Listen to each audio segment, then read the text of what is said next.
A warm welcome to everyone from Undo and a warm welcome to all of the fellows from the first fellowship program cohort of 2024-2025. It is my pleasure and my honor to present to you what they've been working on. What we're going to do today is you're going to meet the fellows. We're going to look at the fellowship goals. We're going to discuss what was covered in maybe a second, like 30 seconds, and then the fellows will share with you what they've created. And then there's going to be space for questions and, of course, space for acknowledgement of both the fellows and also all of you that have contributed to this program. So meet the fellows. Jay, let's start with you. Hi, thank you so much. Very excited today. So my name's Jay Bell. I'm from Iowa, grew up 45 minutes from where I go to college. I'm an industrial engineering student. I'm a sophomore. So a lot of my time is spent making things more efficient in school, but I've always had a passion for service and helping others. Um, I'm really excited to continue to use the skills that I built over this fellowship, and I'm really grateful for all the opportunities it's opened for me. My main takeaway is that many different people are good at very different things, and what you're good at is not necessarily going to fit into one category. But what can be really helpful is if you can give your specialty skill towards a greater goal. So we have this great mission here, and someone in research might not have the same skills as someone who goes out and presents to an audience of 500 potential donors, but both people are equally valuable, and it's all about finding what you're good at to contribute the most. So I was really happy to try to find that in this group. Hi, my name is Zaim Zafar. I'm a junior at the Whaley High School in Long Island, New York. And I feel like what really made me gravitate toward this internship is the humanities field of it, an aspect of it, and how impactful it has been to underrepresented minority groups and communities. And while I first started, it felt very daunting to me because I was just younger than everyone else, and I didn't know much about insurance or the medical field or certain policies because the educational system doesn't really talk about it and teach students about it.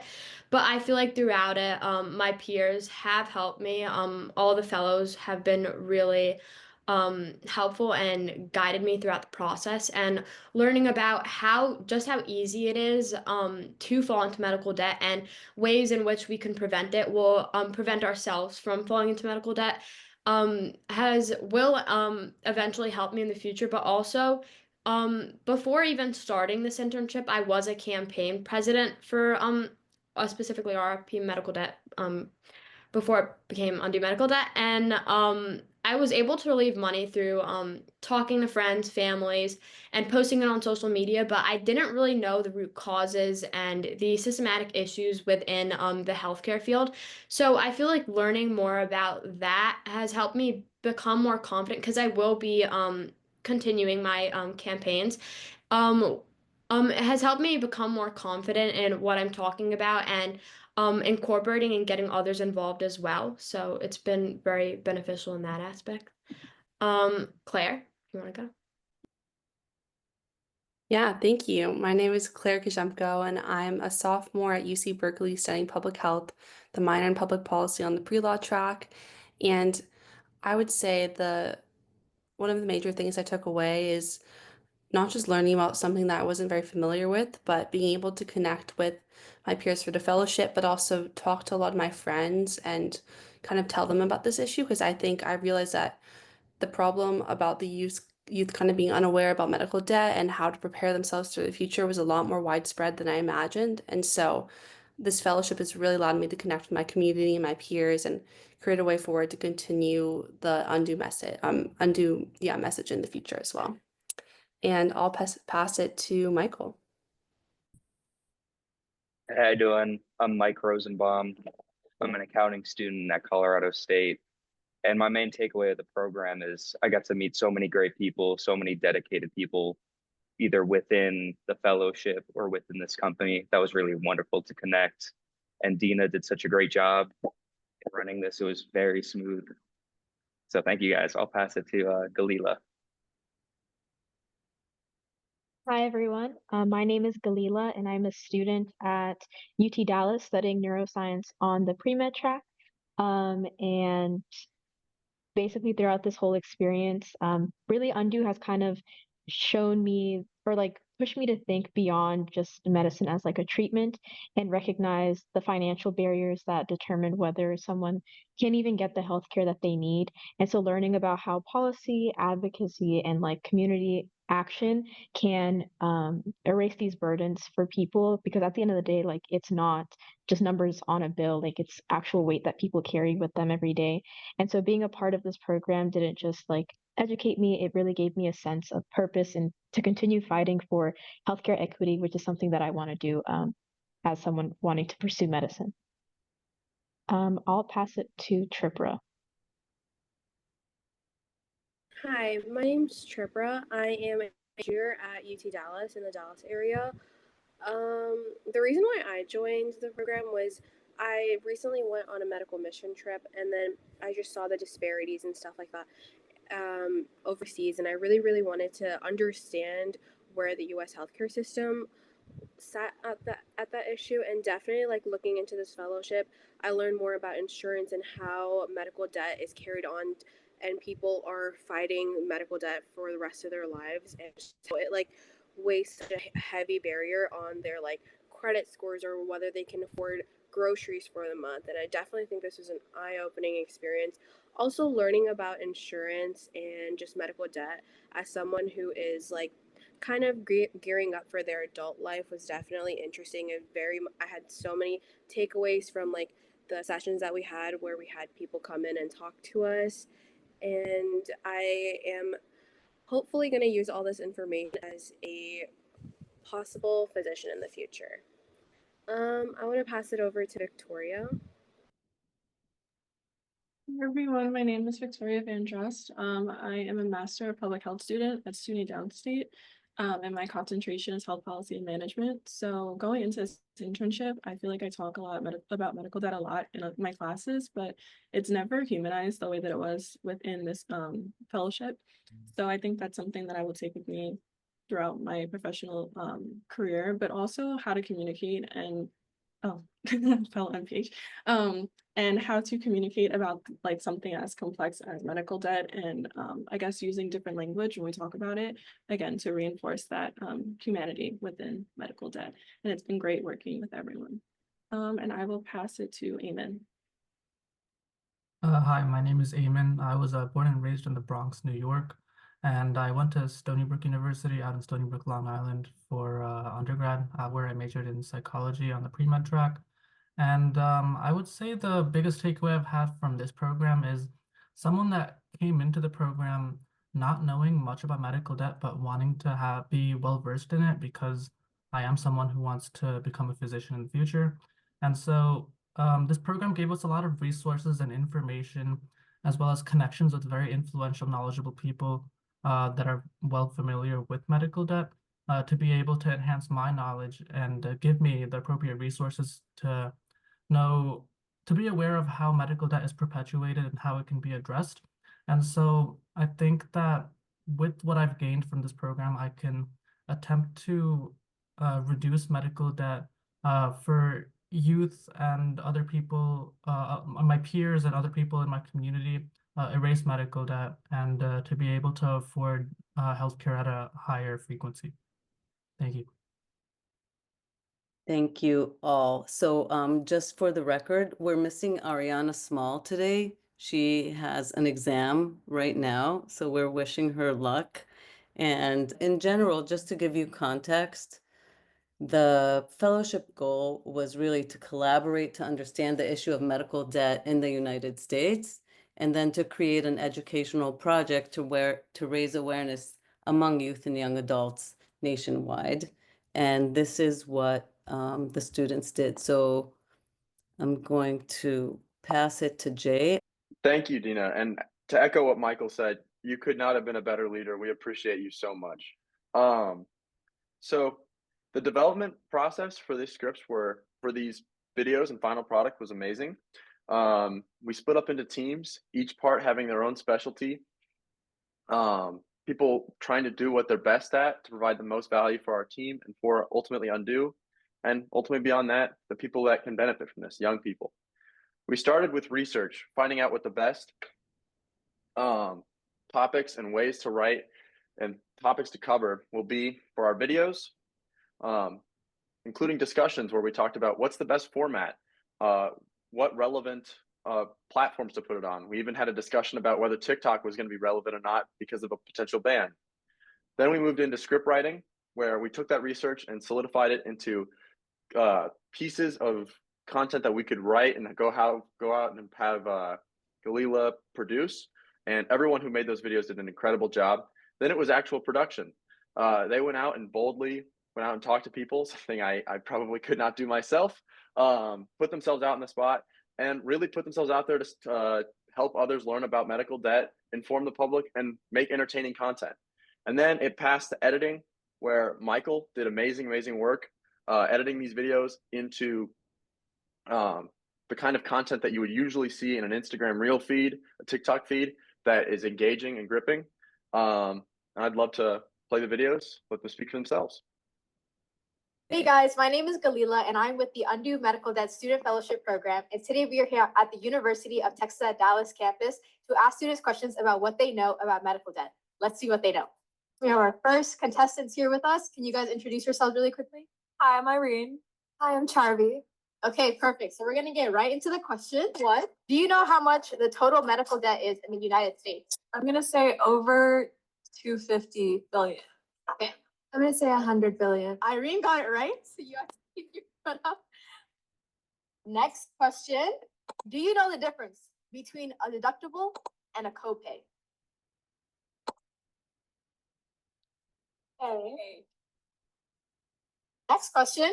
True or false? Medical debt is the #1 cause of bankruptcy in the United States. What's your answer? True. True. Next question. Do you know if your insurance automatically covers an emergency room visit? C? I think it's C. Is C? You put your feet up. The correct answer is A. It depends on your plan. Hey guys, my name is Galila and I'm with the Undue Medical Debt Student Fellowship Program. And today we are here at the University of Texas at Dallas campus to ask students questions about what they know about medical debt. Let's see what they know. So who do we have here with us today? I'm Vijay. I'm Soumya. I'm Chelsea. Perfect. So let's get into question 1. Do you know how much the total medical debt is in the United States? C. We'll go with A. C? You said C? It's C. Over $250 billion worth of medical debt in the United States. Next question. Do you know the difference between a deductible and a copay? What's your answer, Vijay? C. Okay. What about you, Soumya? It's A. C. Soumya got it right. Next question, true or false? Medical debt is the #1 cause of bankruptcy in the United States. What's your answer? True. True. True? Yeah. True. Perfect. Okay, next question. Do you know if your insurance automatically covers an emergency room visit? A. A. A. Perfect. Yep. Okay, so all of you guys got it right? Okay, so those are the 2 educational reels, and this one we're not going to show or not going to actually post. So these 2 are going to be launched for National Youth Service Day at the end of this month. I hope I'm not speaking out of turn, but as of now, this is what Morgan has said. And then this one we're not going to show, but I just want you to see it because it is fun and Hey funny. guys, welcome to Cafe Amore. Can I get you guys started with any drinks? Why aren't there any prices listed here? You'll find out the prices when the bill comes at the end. I'll take 1 chicken parmesan. Okay, here's your bill for the evening. Okay, not too bad. $20. You misread it. $2,000? Yes, ma'am, you read that correctly. No. But you need to look at the other fees that were included with your search. Oxygen and cafe, Yes, that is $100. Menu review charge, $200. Are you kidding me? No. There's no way. No, but it can't be $2,000. You're joking, right? No, ma'am, that is not a mistake. $2,000 is correct. So we're not going to be using that one. So we keep our good relationships with the hospitals.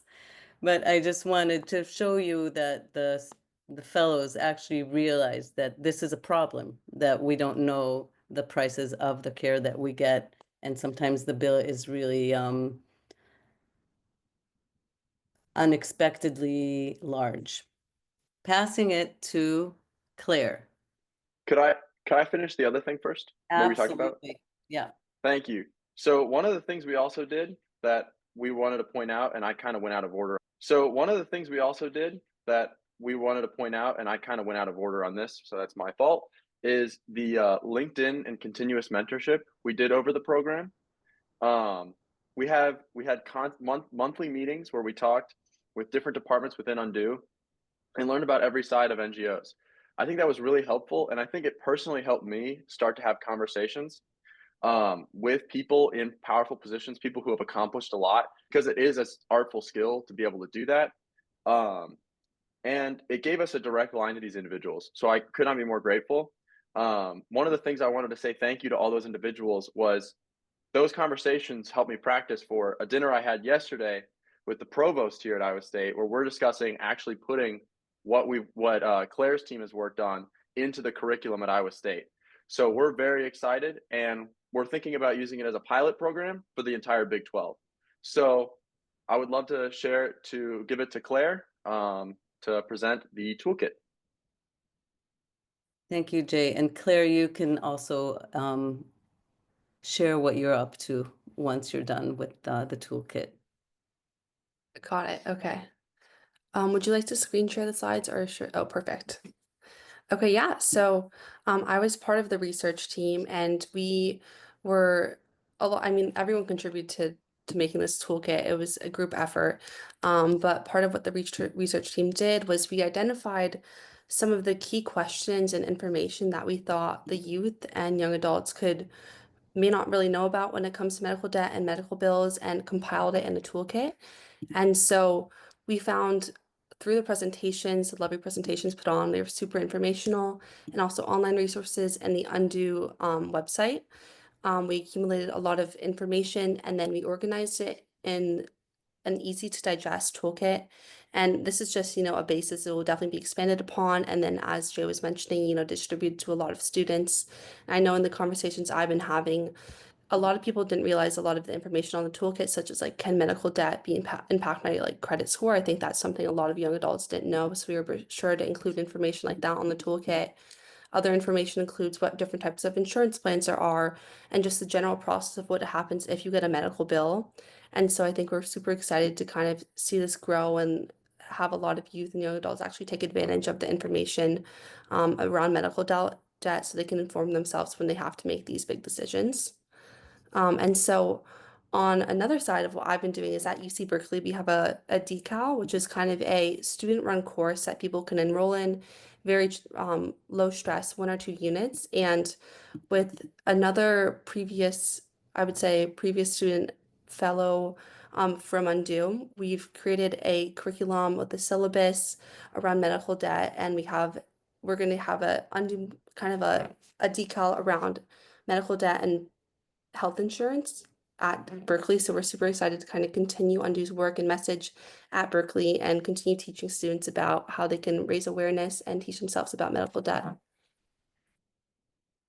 Thank you, Claire. Okay, so we're at the thank you, the questions, I'm sorry. And before the questions, I do want to say thank you. I actually want to say thank you for everyone who presented to the students. So it started with Allison, then we had Sani. I don't know if she's here with us, did a great job. Allison gave the context. Sani really taught us how a medical bill is created and then how does it become debt. And then she gave us so many tips. Yay, Sani, thank you. Sani's with us, she's driving. Then we met with Eva, and Eva talked about policy and health insurance 101. And I think after Eva's session, everything kind of made sense. And then we had Camila and Gregory talk about community and beneficiary engagement.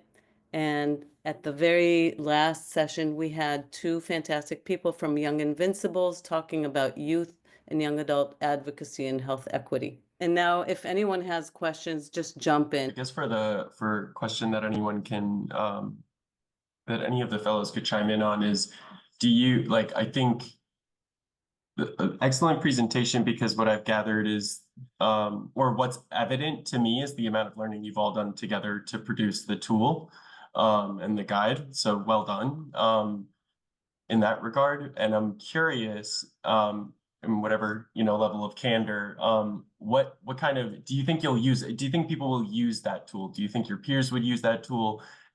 Is there something through the process that you've learned that you would change differently? I'm more curious about learning from the practice is enough, but I'm also curious about, even after the fact, do you see use value in it, or would you have done it differently? Kind of broadly, any reflections, but congratulations, and that was really well done. I'm just curious about the other end, or the aftermath of all the work you've done.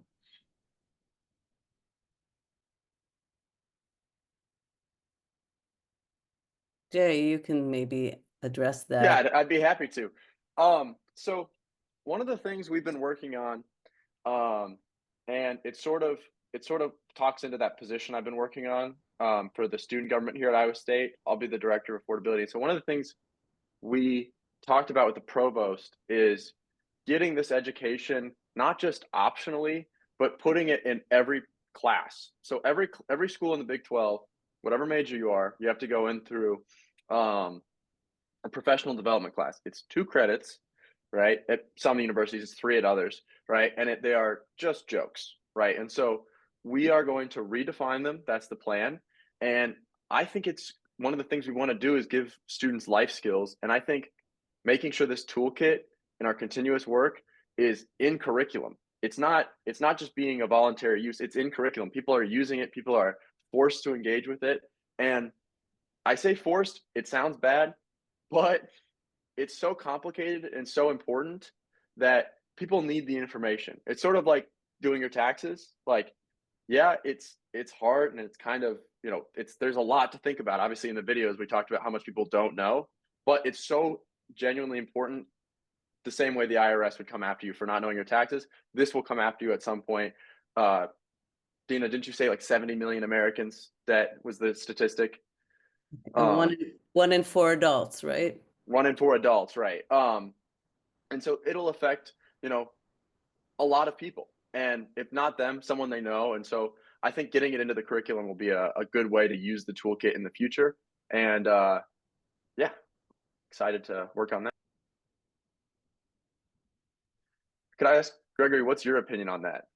I would just say that's knocking it out of the park from my perspective. Any kind of, building something into curriculum it means there's sustainability, and then there's momentum behind the longitudinal kind of element of implementing it across that. So congratulations, because even just elevating the awareness into leadership, you were mentioning the provost. So that ticks every box of kind of, you can't, speaking to your point of forcing, the use value, right, should impress upon people the interest and the need to learn more.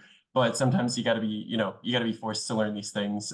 Especially we know people learn it from a negative consequence of being forced to learn about it. So that's amazing. Yeah, congratulations. Yeah, thank you. And we have an annual meeting that I'll have to fly to of all of the finance commissioners for all the Big 12 schools. And one of the things we're talking about is green dot training, which, if you don't know what green dot training, it's to help prevent sexual violence. And one of the things we talked about is we allocate the money for every club in the Big 12, right? It's tens of millions of dollars. Every club has a vested interest in getting their money. And the current requirement is they do green dot.